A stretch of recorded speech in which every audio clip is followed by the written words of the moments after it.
वसावारीचा घेतला पावला निया वाळवंटी तुझी सावली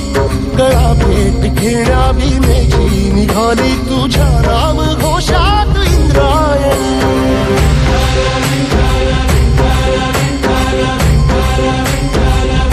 भिडे आसमंती ध्वजा वैष्णवांची उभी पंढरी आज नानावली तुझे नाव ओठी तुझे रूप धानी जीवाला तुझी आस गा लागली